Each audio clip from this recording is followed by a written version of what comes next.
Hello, everyone. Well, today I'm going to do the same thing I did last week. I'm going to make sure that I am live and then I can see your comments um, on my page. Make sure here that, okay. All right. So I am live. All right, good. And if you do have comments to make, I might need to look down to see your comments because I don't think that the eCam here might show the comments. Okay, so today we're going to go for three more tips on how to make your website gorgeous, like looking like a pro worked on it. So last week we did colors, we did fonts, and we did images. So this week what we're going to do is we're going to talk about more of a composition for your page. So I have a few examples for all of the three tips I have, and I want to actually share my screen with you so I can go through all of these examples. Okay, so let's start with the first one. The first one we're going to talk about is I'm going to do this, and we're going to establish content hierarchy. And for that, I want to share my screen. So this time I don't have my face right under my lower third, which is nice. And I can actually delete that one so you can look at my whole screen. I want to show you why this is important on your page. Now, the reason why this is important is this is actually a visual technique that helps your user navigate your design. It pretty much shows them where they need to begin looking and where they need to go next. So you use this this rule, which is the rule of hierarchy. And basically what it does is it shows, again, it goes from what's the highest priority on your page to what's the lowest priority on your page. And that's usually done by either font size or even the picture size, by font weight, by contrast, and even repetition. So let me show you a couple of examples. And the first one is actually just so you can take a look at the difference of when there's no hierarchy at all, which is just a whole bunch of a block of paragraphs or a block of content, and when you actually put some hierarchy on your content. What you're doing is you're teaching your users to look in certain places first. So in this case here, you're actually teaching them to look over here first. This is your top, and this is the most important part. So maybe this is your headline. And then you have sub-headlines, which people that actually skim through your content can read. So if you have a content like this on the left, it's hard to skim through it because people can't really look at what's important in your whole on your whole page. And on the example on the right, people can actually skim through it and see if this is something that they're interested in and actually dig deeper if it's something that's interesting to them. So this is easier to dig in to skim through it. So they see a headline, they see a couple of subheadlines. Here you have some of the contrasting colors so you can see a difference. Things are more laid out in literally in a more what's more important to the what's less important way. So I have more examples. This is just like a what we call like a wireframe, but I go down here, I want to show you like real world examples, which it shows a little bit more of the hierarchy. Same thing. So here you have a big headline. Technology has some wonderful benefits. We use it almost every day. This is most important. So this is what you're going to read first. Then you have this part right here, which is something that's could be a subheadline, but it could also be I'm going to call it like a subtitle of what's under it. So in this case, there's a number 2 and then the statistics. So if you think about this in web pages, if we do this, I'm going to show you what could look like, for example, on your homepage. So let's say you have 3 columns, okay, somewhere on your homepage. So you have these 3 columns. Just give them a little bit more breathing air here. So you basically, what you understand here is there is a hierarchy. Again, the headlines are most important. So that's what people are going to read first. And then here you might just have, instead of number 2, you probably have a number 1, then number 2, number 3, you'd have a title. You know that this is the less important part, this part down here. So these are the things that visually makes it easier for your user to skim through your page and consume your content. So I have a couple of more examples that you can look. This is basically the same example. I'm using, in this case here, I'm using size and size and weight. So this is bolder. This is a bolder font. The subheadline is the same font, but as you can see, it's all caps. So there are several ways that you can actually make that contrast. So here's another one. This one is also same thing. It's also basically using fonts. The font on the left is bigger, bolder, which shows that this is the most important content that they should read. And then it goes in through, you know, then the date and then the address, and then for more information, same thing. This is definitely a smaller font, but it's still bigger than this one. So this is number 2. So you read this one first, then you read this one, and then you read this one. Again, it's the hierarchy. You're using that for not just to look visual, of course, to look pleasing, but also to help your user actually go through your content and be able to understand it more. So I do have another example. I'm like full of examples, but this one actually uses even a fourth way, which is the italics. So you have the big headline, again, bolder font, even it's a different font. And this is all caps, but a little smaller. Same thing, it goes a little smaller, and then even smaller, but italic. So what do you read first? You read the big one. You might read this one next, and then this one, and then this one. So again, you're giving your user a roadmap, literally. This is what you read first, and that's what you read next. So you could do that with images too. I have an example here of just a basic email newsletter. The information is basically the same, but on the left side, as you can see, is very heavy.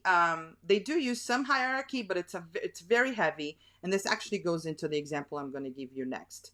But if you look at the one on the right, we're using a lot of colors, not a lot, but we're using a second color to show this is where you're going to click.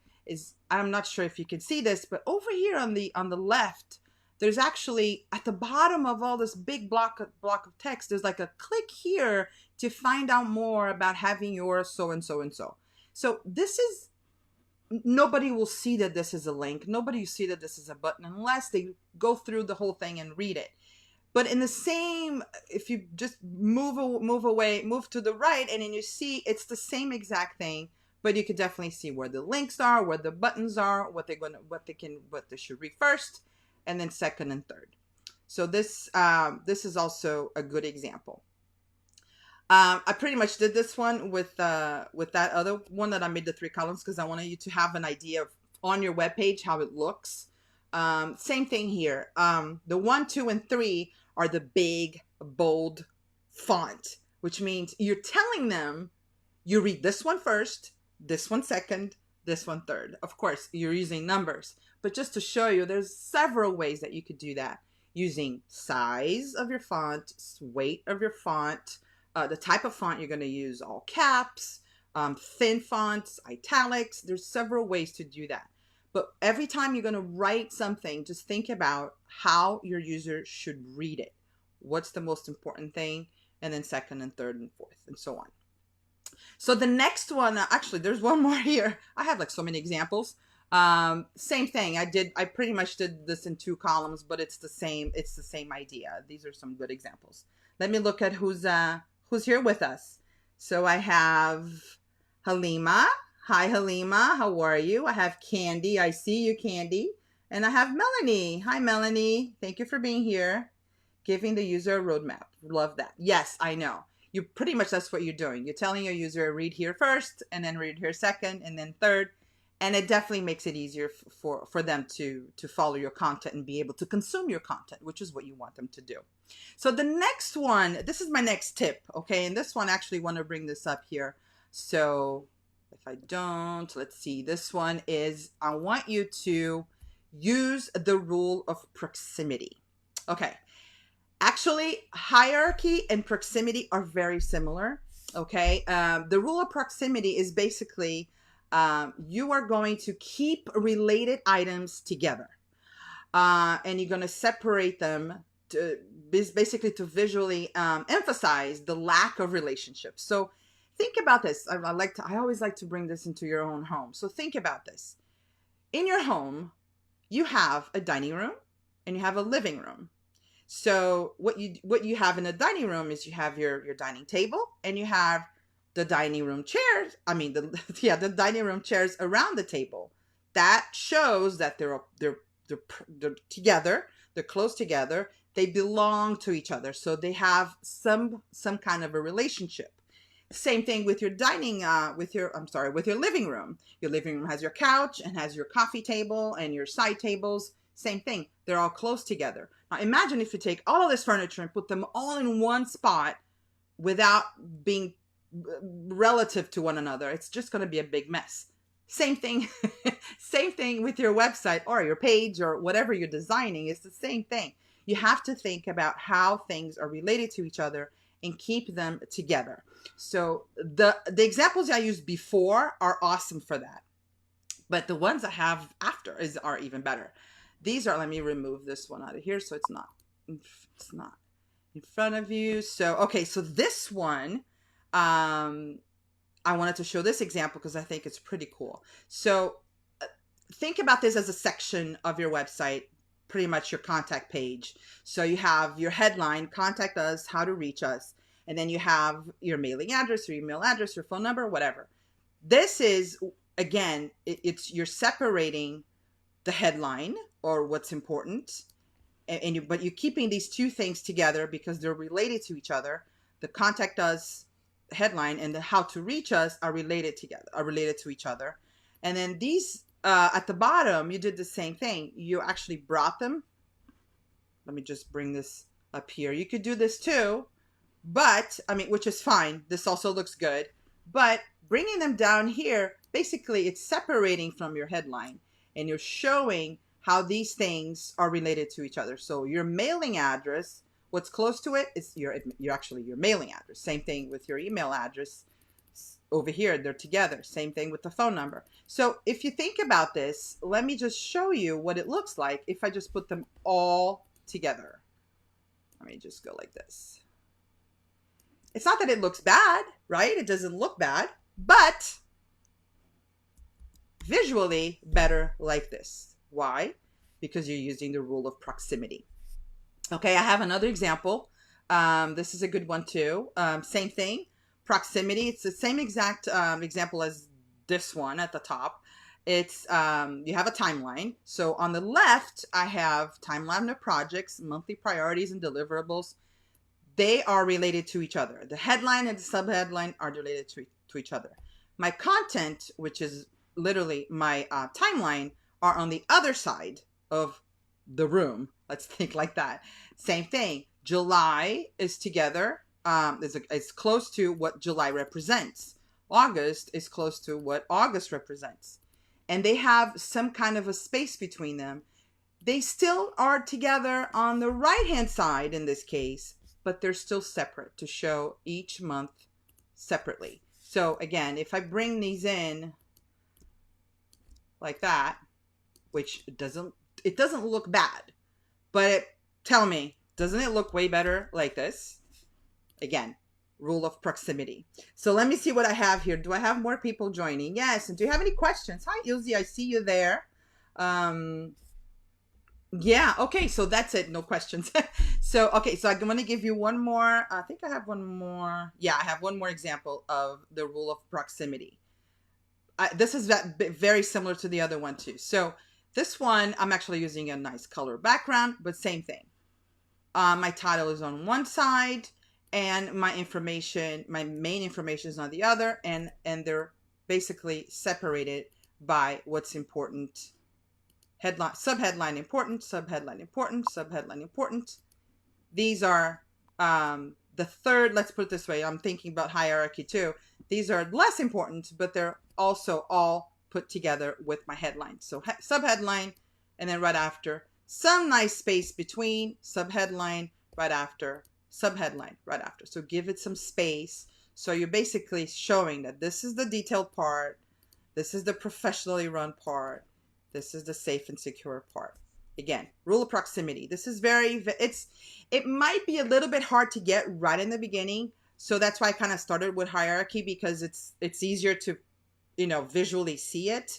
But once you start playing around with the bigger fonts, where you really want your user's eye to go to a smaller font, and then you start like putting them together or splitting them up, you'll just think about the dining room table with the dining room chairs, and the living room couch with the tables and the side tables and the coffee table together. Just think about that, and you'll be able to like put things together as they come.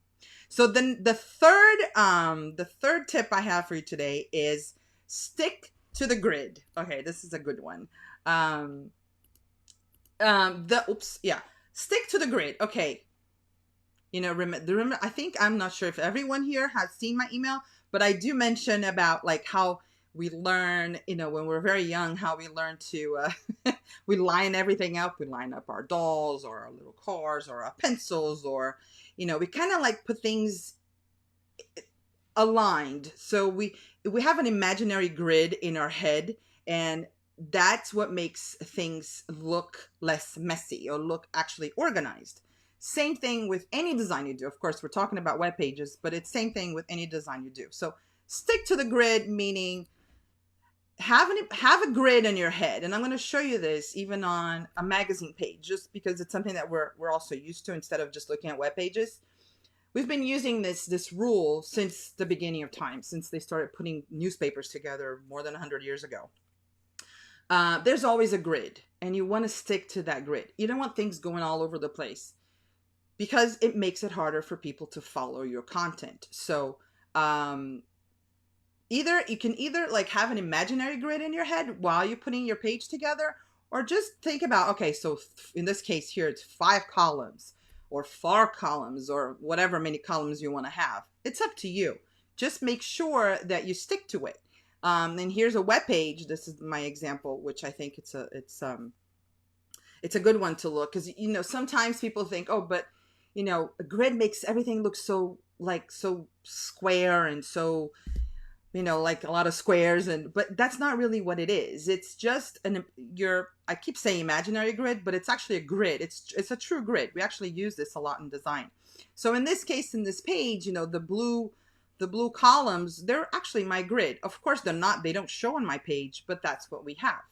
That's how we use it. And the page builders nowadays are actually what help us a lot to stick with the grid. So again, what I said is if you place things randomly, it just makes it look messy, and it's hard to follow. Again, it's hard to follow your content. It's hard to stick to your page and read the content. People just jump off when they see things that are messy. So think about sections and columns and boxes that line up, and then you can just put your things within these spaces. It keeps everything balanced and visually pleasing. So I want to show you, these are a couple of more examples. I mean, even this one is a grid. This one too, you can see how many columns you can split the same page. But let me show you some real world examples. This is kind of like a wireframe. I wanted to bring in some, I think this one mostly. I'm just gonna zoom in so we can see this one. I want to show you how they use the grid here. That's how I think I kind of want to focus on this one, because this is not so squarish. I mean, you can see from the pictures that they're not, square pictures. Again, it's using a grid. Little do you know, but they are using a grid. You can see, for example, if I see towards right here, right towards the end right here, this is close to 1/3 of the page, and this is close to 2/3 of the page.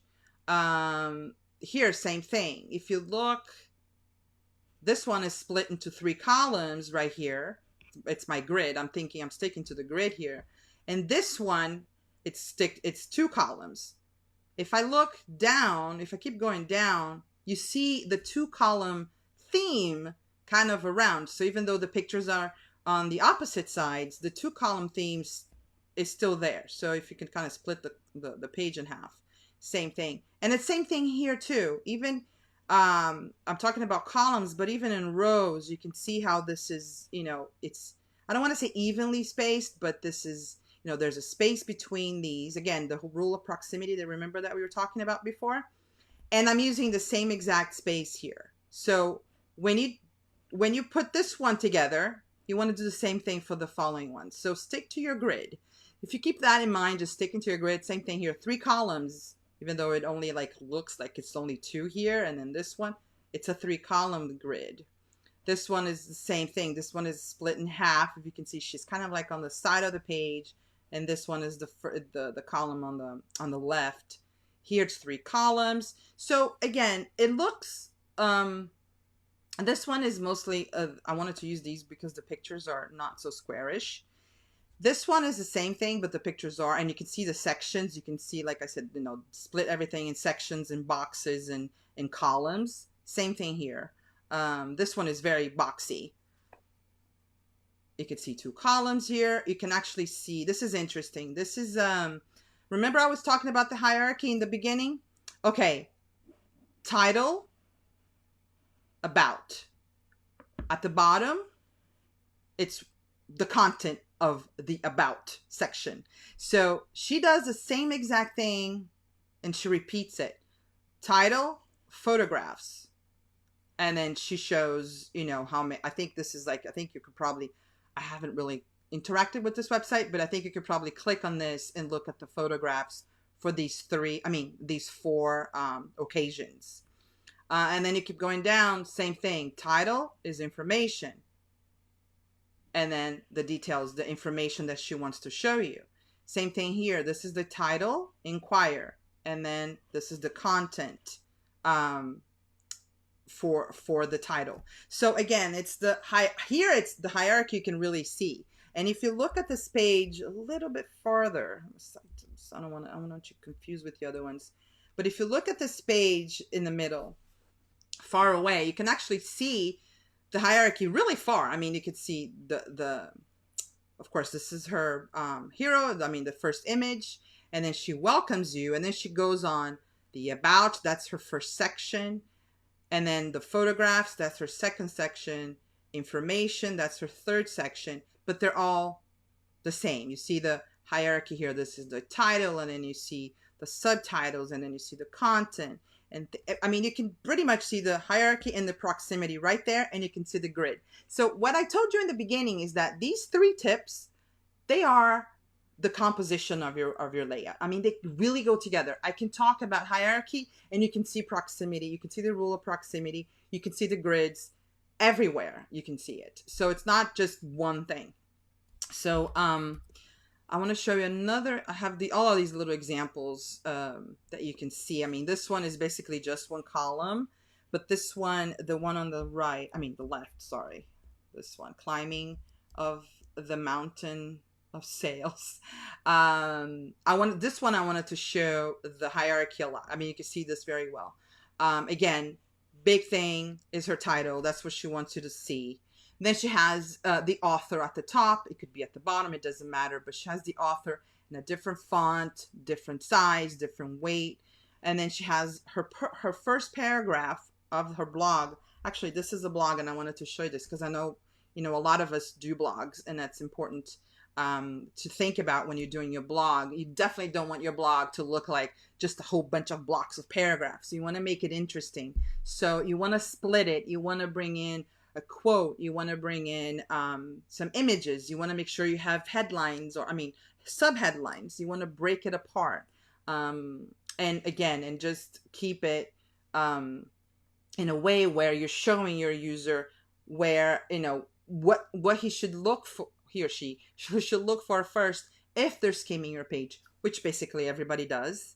Nobody starts reading something from the top without really checking out, going kind of a couple of scrolls down to see how big is this? Is this interesting? Is this not interesting? most of the time we do that because we want to see if we really want to read it or not. So it's interesting to split your blog like that. So here she has a couple of sub headlines, which breaks everything apart, and then a picture. So that's an example. And let me see these other ones. They're very similar, but I want to actually, yeah, this is the one I wanted to get to. So you can see the grid very well in all three of these examples. Again, it's all about like looking behind it, like almost like your imaginary grid. This one is the one on the left is 2 columns. This is a very basic one where she has a picture on one side and the content on the other, and then she kind of goes the other way around and then the other way around. And then the one in the middle, it's 2 columns here, 2 columns here, and then still 2 columns on frequently asked questions. Let me get a little closer so you can see it. The eye exam one. And then she goes to 3 columns. It's still a grid. And then as you can see, this one is 2 columns too. Even though there's some design behind it. Sometimes when we look at templates that are ready, that look beautiful, it's hard to go deeper and just look at just like the grid or specific the hierarchy of things. It's hard because you look at all the prettiness, like all the pictures and the colors behind it and whatever background they have, and sometimes we miss these details that are actually the most important part. That's one of the reasons why I actually have this example here on the, let me go back here. I'm gonna go really fast now. This one, I kind of wanted to bring this one in because there's no like pretty backgrounds or pretty colors. You can just pretty much see like gray and white, but you can still see the grids. This is what I wanted to show you. There's all of these columns here. You see the grid here. Same thing here. In the second section about our company, our services, you see the grid again. I mean, you literally can look at the grid once you get past the prettiness, the colors and the pictures and the backgrounds and textures and all that cool stuff. You can actually see these 3 little rules or these 3 little tips I talked about. So I think that's it. No, I don't think. I am sure that's it. I want to see if you have any questions. I hope you really, really enjoy it. I don't think you have any questions. Let me see. Okay, Lima joined us too. Hi, Lima. How are you? Okay, so I think you have no questions. So let me know if you have questions after this. If you're watching the replay, it's fine. You can just type in your question and I'll do my best to answer it right away. If I can't, if in the middle of the night, I definitely will answer your question. So make sure you ask at the comment section. No problem if you're watching the replay. Okay, so this is it. Next week, I am not gonna do. I still have 6 more tips on how to make your webpage look like a professional worked on it. But I'm actually gonna skip it next week, and next week I'm gonna talk about this page builder that I love and the perfect theme for your WordPress website. So we're going to take a little break of design and we're going to talk a little bit about tech. So I hope you can join me next week for some more tips, but now we're going to do it on tech. Alrighty. Well, thank you again for being here and I hope you have a great weekend. Take care, everybody.